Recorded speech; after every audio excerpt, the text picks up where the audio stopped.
Hey, good morning, students. How are you all? I hope you enjoyed the holiday that you had yesterday.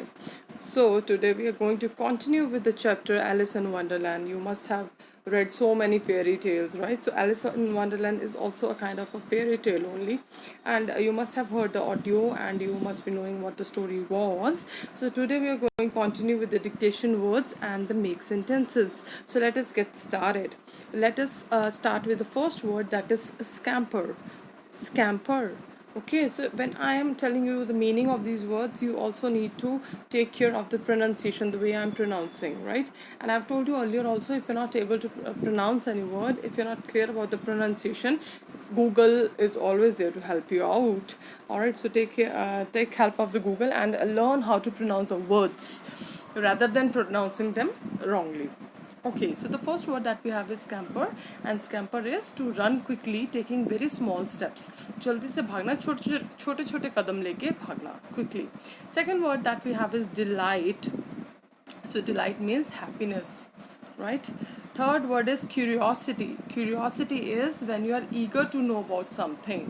ठीक है, आपके suppose आपके dad आपके लिए कुछ लेके आए हैं and that thing is in a box, right? So आपको क्यूरियोसिटी हो रही है कि पापा फटाफट से बॉक्स खोलें and I should come to know what is there inside the box for me. So that feeling to know what is going to happen या what is there, so that is called curiosity.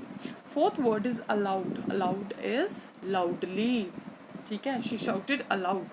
Allowed means loudly उसने shout किया. So next word is explain. Explain karna, that is a very common word and we are always explaining the things to you, so you must be knowing what explain is. Explain करना मतलब किसी चीज़ को elaborate अच्छे से बताना, उसके बारे में डिटेल करना. ठीक है. Next word is disappear. Disappear. Disappear is the opposite of appear. Appear करना means नज़र आना. So disappear means गायब हो जाना. ठीक है. So again this word is very common in the fairy tales. Fairy tales में disappear हो जाना, magic, witches, these things are very common. So disappear means गायब हो जाना. So seventh word that we have is whiskers. Whiskers. What are whiskers?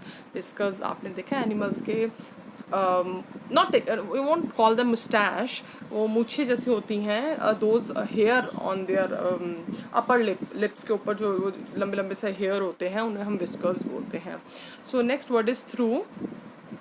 Alright, so through means किसी चीज़ के बीच में से. The thief ran through the jungle. वो जंगल के बीच में से भागा.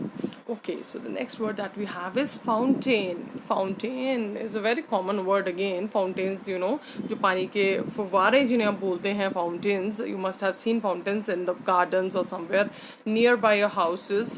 And the 10th word that we have is celebrate. Celebrate करना, किसी चीज़ को enjoy करना, मनाना. ठीक है, I celebrated my birthday yesterday. So 11th word that we have is bridegroom. Now this word is made from the word bride. Bride बोलते हैं हम दुल्हन को, and bridegroom जो होता है that is the male person who is getting married. जो boy होता है हु इज़ गेटिंग मैरिड, जिसे आप दूल्हा बोलते हैं हिंदी में, that is called the bridegroom. And the last word that we have is certificate. Certificate again a very common word for all of you. School में आपको सर्टिफिकेट्स मिलते हैं. So these are basically a piece of paper on which for your appreciation in participation or winning of something. So these were all the words. I hope the dictation words are clear because they were very easy otherwise also. But you must have learned a few new words today. So try to remember these words and try to use these words in your when you're conversing with someone. जब आप किसी से बात कर रहे होते हैं, जितना इन words को use करेंगे उतना ही ये words आपकी memory में अच्छे से बैठ जाएंगे, and then you will this is how you can improve your vocabulary.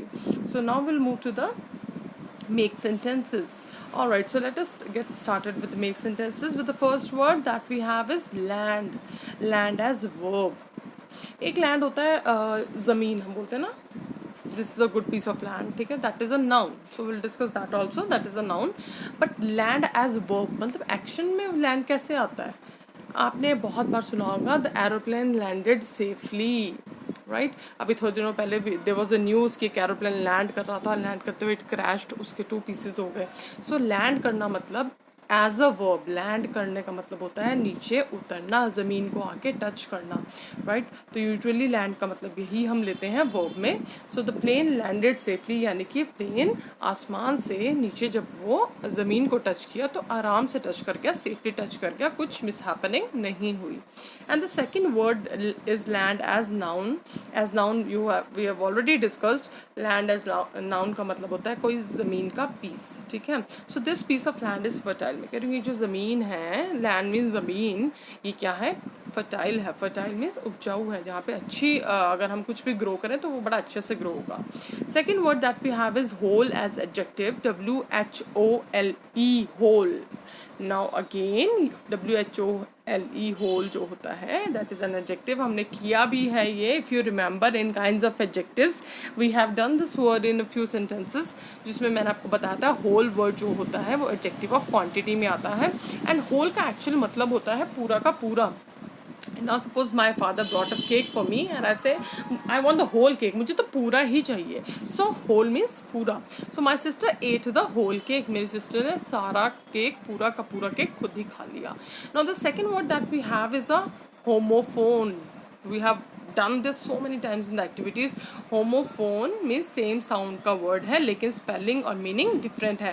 Now this is HOLE, यहाँ W नहीं आ रहा, and this is HOLE and this is a noun, this is not an adjective, वो noun है। अब whole क्या होता है, HOLE whole होता है जब आपके किसी भी चीज़ में आप देखते हैं ना सुराख हो गया, छेद हो गया, तो हम बोलते हैं ना होल हो गया मम्मा, इसमें मेरी पॉकेट में होल है एक, ठीक है। So that is a hole, सुराख या छेद जिसको आप बोलते हैं, छोटा सा ओपनिंग जो होती है। So the snake went into the hole, snake जो था वो कहाँ चला गया, छोटा सा जो होल था पीस में, हमारे लैंड के पीस में या कहीं पे भी, उसके अंदर चला गया। So the third word that we have is lock as noun. First will discuss lock as noun. So lock as noun आपको पता है लॉक क्या होता है, ताला होता है जो हम घर पे लगाते हैं, डोर्स पे लगाते हैं। So keep the lock on the table, कह रहा है कि वो जो लॉक है, ताला है, उसको टेबल पे रख दो। Next one is lock as verb. अब लॉक एज वर्ब होता है जब मैं सपोज ताला लगा रही हूँ, ठीक है, मैंने ताला लगाया था, लॉक लगाया था, तो मैंने क्या किया, लगाने का यहाँ पे मैं क्या कर रही हूँ, एक्शन कर रही हूँ। सो इफ़ आई से लॉक द रूम, यानी कि रूम को लॉक कर दो। So I'm asking you to do an action. So here lock is a verb. The last word that we have is long. So first one is long as adjective and the second one is long as verb. But we'll discuss long as verb first. ठीक है, पहले verb वाला discuss करेंगे because that you have done so many times. Okay, so she longed to see him again. She longed, long as verb होता है wish करना, चाहना, I want to do this, ठीक है, I want to go for a vacation. So I am longing for a vacation means I want to go somewhere. I desperately, जब हम आप कुछ करना चाहते हैं तो आप उसके लिए want की जगह क्या कर सकते हैं, use word long भी कर सकते हैं। So she longed to see him again. वो चाह रही थी, she was wanting to see him again, उसको, उस लड़के को दोबारा देखना वो चाह रही थी, ठीक है। सो यहाँ पे लॉन्ग क्या है, एज अ वर्ब है। And the second one that we have is long as adjective. Adjective तो आपको पता ही है, she has a long pencil in her hand, तो उसकी पेंसिल की क्वालिटी बता रहा है, पेंसिल कैसी है, लॉन्ग है, ठीक है। So let us take what I have written here, she gifted me a long dress, तो उसने मुझे क्या गिफ्ट किया, एक लॉन्ग ड्रेस गिफ्ट की। तो यहाँ पे ड्रेस इज़ द नाउन और ड्रेस की क्वालिटी बता रहा है वो लॉन्ग, ठीक है। So I hope this is clear. Now what you need to do is, you know what you have to do, right? So you have to learn the dictation words, understand the make sentences and the dictation words very nicely, and then you have to write down in the notebook, okay? I'll appreciate if you people try to form different sentences, all right? And your work has to be sent to me when I'll put a written notice in your class groups. Nobody will send this to me before that. So I hope this is clear to you all. In the next lecture we'll be covering the question answers of this chapter. So have a great day, enjoy.